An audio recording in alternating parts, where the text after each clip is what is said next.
Kalau kamu lagi nyari judul-judul buku yang baru nih dan seru untuk dibaca gitu ya, jangan kemana-mana, ikutin terus video ini sampai selesai. Soalnya di sini aku mau merekomendasikan 7 judul buku yang sepertinya kalau menurutku ya menarik nih buat kamu baca. Tapi sebelum kita lanjut, seperti biasa aku mau halo-halo dulu buat kamu yang baru bergabung. Aku Peti. Sekarang kamu lagi nontonin segmen Main Mata. Di sini aku suka merekomendasikan buku-buku fiksi dan juga non fiksi. Jadi kalau kamu suka baca buku, jangan lupa subscribe channel YouTube Potluck Podcast Kolektif dan follow juga di Instagram @potluckpodcast. Nah kali ini settingannya beda lagi nih ya. Jadi ini aku lagi di Jogja. Tepatnya aku sedang isoman di Jogja gitu karena beberapa hari lalu ada kerjaan ke Jogja, kemudian sempat kena COVID gitu, jadi isoman dulu nih sambil nunggu gitu ya baru lanjut kerja. Terus udah lupa sih nih isoman hari keberapa. Cuman lumayan juga di sini dapet tempat yang view-nya itu ke Gunung Merapi. Jadi cukup bagus lah gitu. Mudah-mudahan juga oke nih buat syuting ya. Nah jadi pas lagi isoman ini sebenarnya aku bawa 2 buku gitu ya, 2 buku fisik, terus juga ada beberapa buku digital sih. Cuman siapa tahu kan aku pengen cari-cari buku bacaan yang lain gitu. Jadi akhirnya beberapa hari lalu aku sempat tanya ke teman-teman di Instagram nih, minta mereka merekomendasikan buku-buku yang lagi mereka baca apa sih gitu. Siapa tahu ada yang aku tertarik terus kayak oh mau coba baca juga mumpung lagi isoman gitu kan. Nah setelah akhirnya nanya-nanya terkumpullah ada ya beberapa puluh buku gitu ya. Cuman akhirnya aku coba lihat-lihat sinopsis dan judulnya. Akhirnya terkumpul 7 buku nih yang mau aku rekomendasiin buat kamu di sini. Apa aja buku-bukunya? Mari langsung aja kita lihat yuk. Buku yang pertama, Efek Jera, ditulis oleh Sugaeda. Buku ini tuh direkomendasiin sama @literacy.cat. Nah sebenarnya nama Sugaeda ini aku udah sering denger gitu ya. Karena waktu itu aku pertama kali kalau gak salah nonton tuh di video reviewnya Kanaya Sofia. Dia pernah nge-review buku-bukunya Sugaeda ini beberapa kali. Cuman memang aku belum pernah baca bukunya. Terus tadinya aku sempat mengira dia orang Jepang karena namanya.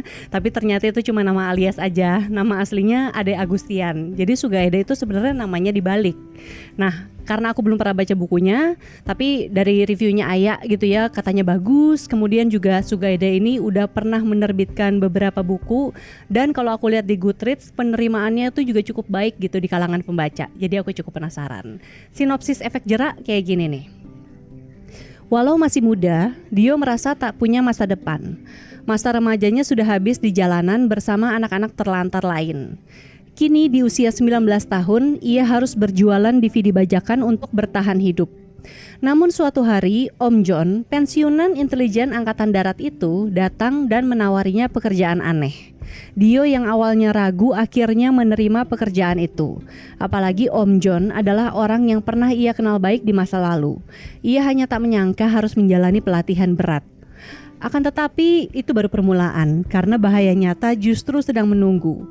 Misi pertama yang harus diselesaikannya ternyata membawa Dio dalam konspirasi tingkat tinggi di sebuah maskapai penerbangan di Indonesia.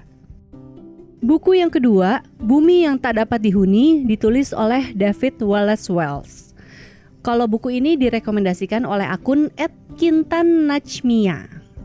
Buku ini tuh sebenarnya awal mulanya bermula dari sebuah artikel yang ditulis oleh David untuk New York Times ya. Waktu itu artikelnya pakai judul yang sama dan di artikelnya itu tuh David menulis kemungkinan atau skenario terburuk nih yang bisa terjadi kepada bumi ya akibat pemanasan global. Nah, karena waktu itu artikelnya jadi populer banget, akhirnya kemudian dibuat menjadi bentuk buku dengan riset dan juga eksplorasi yang lebih mendalam. Kalau misalnya kamu penasaran nih artikelnya kayak gimana sih gitu ya, mungkin buat jadi pendahuluan sebelum akhirnya kamu membaca bukunya, ntar linknya aku taruh di deskripsi video ini ya. Kalau untuk bukunya sendiri, sinopsisnya kayak gini nih. Parah, lebih parah daripada yang Anda kira. Tak benar kalau dibilang perubahan iklim terjadi dengan lambat, apalagi kalau dibilang tak terjadi.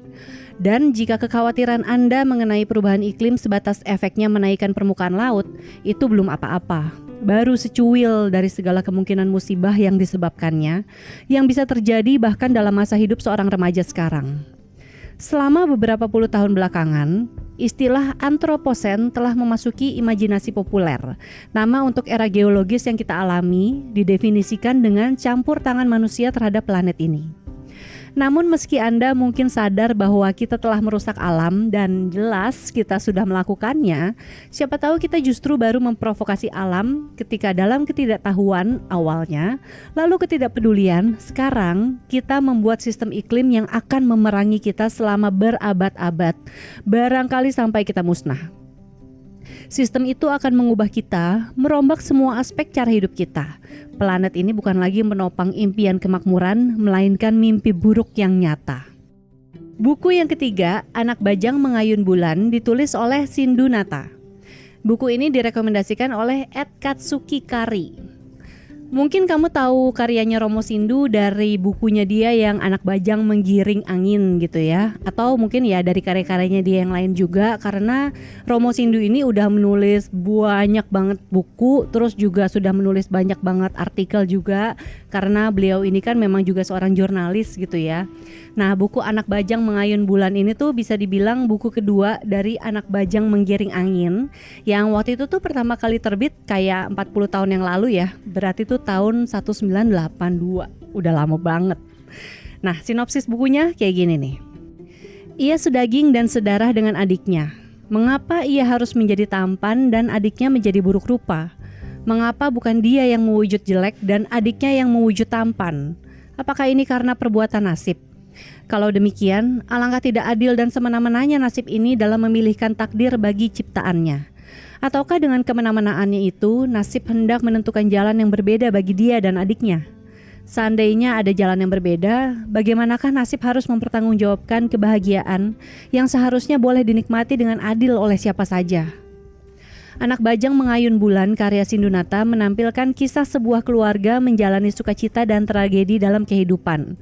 Melalui para tokohnya, kita diajak kembali memaknai cinta, nafsu, kesempurnaan, kegagalan yang baik dan yang buruk. Sebuah kisah yang menampilkan perjuangan sejati dan keikhlasan untuk mencintai sampai habis. Buku yang keempat, The Monk of Mocha, ditulis oleh Dave Eggers. Kalau buku ini direkomendasikan oleh akun @chandraiseva. Nah, aku tertarik sama buku ini karena waktu googling covernya itu cakep banget. Terus abis itu ya jadi penasaran gitu kan, ini ceritanya tentang apa sih? Dan abis itu pas aku baca sinopsisnya juga makin tertarik gitu ya, karena di sini tuh ada cerita tentang kopi-kopian. Soalnya aku suka minum kopi, jadi aku juga penasaran. Terus buku ini ditulis based on true story dari tokohnya. Sinopsisnya kayak gini nih. Mokhtar Al-Kansali, seorang laki-laki Amerika keturunan Yaman, menjalani sebagian besar hidupnya di distrik kumuh Tenderloin, San Francisco. Dia harus menerima kenyataan bahwa tak ada satupun hal dalam hidupnya yang berjalan sesuai rencana. Namun saat bekerja sebagai penjaga pintu di sebuah apartemen mewah di pusat kota, Mokhtar menemukan panggilan jiwanya di bidang kopi. Sebelumnya dia tidak pernah tahu bahwa tanah leluhurnya merupakan tempat kopi dibudidayakan untuk pertama kalinya di dunia. Namun kini, perdagangan kopi di Yaman nyaris tamat riwayatnya. Dengan semangat menggebu, Mokhtar bertekad untuk mengembalikan kejayaan Yaman sebagai salah satu penghasil kopi terbaik di dunia dan membawanya ke Amerika. Mokhtar pergi ke Yaman dan memulai perjalanan kopinya. Dia sedang sibuk menjalankan misinya ketika perang saudara pecah. Di tengah kecamuk perang dan hujan bom yang mengancam nyawa, Mokhtar harus mencari cara agar bisa keluar dari Yaman tanpa harus mengorbankan mimpi membangkitkan kejayaan kopi Yaman di pentas dunia. Buku yang kelima, Lebih Putih Dariku, ditulis oleh Dido Michelson. Buku ini direkomendasikan oleh akun @isnah.anissa. Jadi Dido Michelson ini tuh orang Belanda yang punya darah Indonesia. Nah, beliau ini tuh penasaran gitu ya, karena tokoh-tokoh Nyai ini biasanya nih di dalam literatur digambarinnya tuh sebagai tokoh perempuan penggoda para tentara ataupun tokoh-tokoh Hindia Belanda gitu. Sementara dia menemukan kalau cerita-cerita tentang para Nyai ini di kehidupan nyata itu tuh beda gitu dari yang digambarin di dalam literatur.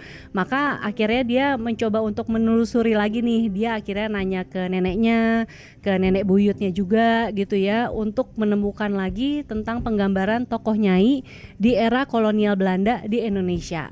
Dan hasilnya jadilah novel Lebih Putih Dariku ini. Sinopsisnya kayak gini. Yogyakarta 1850. Isah adalah putri pembatik di lingkungan keraton. Anak luar nikah seorang bupati yang tidak pernah mengakui ibu Isah sebagai selir resmi. Akibatnya, Isah menempati posisi sosial yang serba salah.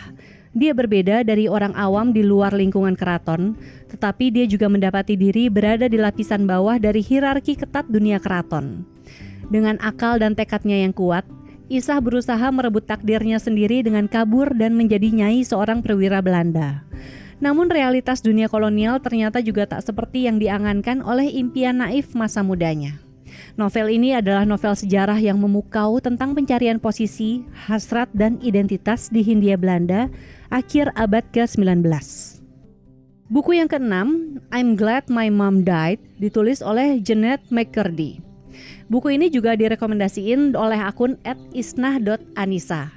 Nah, aku tertarik sama buku ini karena judulnya intriguing banget gitu ya. Cuman waktu akhirnya nyari-nyari tahu lebih lanjut, sebenarnya agak maju mundur untuk baca atau untuk memutuskan apakah mau baca atau enggak gitu ya. Karena buku ini ditulis oleh mantan bintang Nickelodeon yang sebenarnya aku nggak tahu dia siapa. Tapi setelah akhirnya aku baca sinopsisnya, terus juga ngebaca review orang-orang lain di Goodreads, sepertinya buku ini memang seru nih buat dibaca. Sinopsisnya kayak gini. Jeanette berusia 6 tahun waktu dia audisi akting pertama kali. Ibunya bermimpi untuk anaknya jadi selebriti dan Jeanette rela melakukan apapun supaya ibunya bahagia. Dia mengikuti keinginan ibunya yang disebut sebagai pembatasan kalori, makan sedikit, dan menimbang badan 5 kali sehari. Dia melakukan makeover di rumah secara ekstensif, bahkan dimandikan oleh ibunya sampai dia berumur 16 tahun.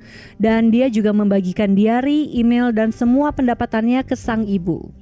Di buku memoarnya, Jeanette mengulik kembali ingatannya dengan detail sampai ketika akhirnya mimpinya jadi kenyataan. Dia mendapat peran di series terbaru Nickelodeon berjudul iCarly dan kemudian jadi terkenal. Meskipun ibunya sangat bahagia, Jeanette malah dipenuhi kecemasan, rasa malu, dan kebencian terhadap dirinya sendiri yang kemudian berujung ke masalah pola makan, adiksi, dan rangkaian hubungan percintaan tidak sehat. Masalah ini menjadi semakin buruk ketika tidak lama setelah ia mendapatkan peran utama di spin-off-nya iCarly yang berjudul Sam and Cat bersama dengan Ariana Grande, ibunya meninggal karena kanker. Akhirnya setelah melakukan terapi dan berhenti akting, Jeanette melakukan perjalanan menyembuhkan diri dan untuk pertama kalinya dalam hidup memutuskan apa yang benar-benar dia inginkan. Buku yang ketujuh, Rubber, ditulis oleh Madelon Zikeli Lurtovs. Buku ini direkomendasikan oleh @deskanto1. Nah, bukunya tuh menarik perhatianku ya, karena waktu aku mencari cover bukunya, ini kelihatan kayak, wah ini buku jadul banget nih kayaknya. Terus setelah aku cari tahu lebih lanjut, emang bener, buku ini pertama kali terbit tahun 1931.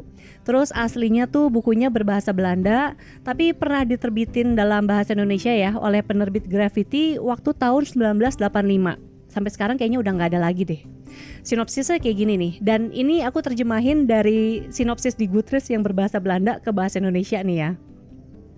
Novel Rubber berlatar belakang sebuah perusahaan karet di Sumatera Timur pada masa di mana masyarakat perkebunan di Delhi mengalami perkembangan yang rumit, di mana sampai terjadi krisis tahun 1929, banyak uang yang diperoleh dan dikonsumsi. Lewat novel ini, penulis ingin menggambarkan tentang keterasingan yang dapat timbul dari kondisi Hindia Belanda saat itu antara orang tua dan anak-anak Belanda. Itu dia tadi 7 rekomendasi buku dari teman-teman membaca hasil polling di Instagram Story ya. Nah, ada dari kamu mungkin yang juga tertarik nih untuk membaca dari salah satu judul buku di atas, atau mungkin kamu mau merekomendasikan buku juga nih, kamu bisa kasih tahu di kolom komen aja, langsung tulis aja. Oke, sekian dulu video kali ini. Terima kasih sudah menonton. Kalau misalnya kamu suka dengan videonya, boleh di like. Kalau misalnya tidak suka, di dislike juga tidak apa-apa. Tapi kalau kamu merasa video ini bermanfaat, share videonya ke media sosial biar teman-teman kamu yang membutuhkan juga bisa menonton.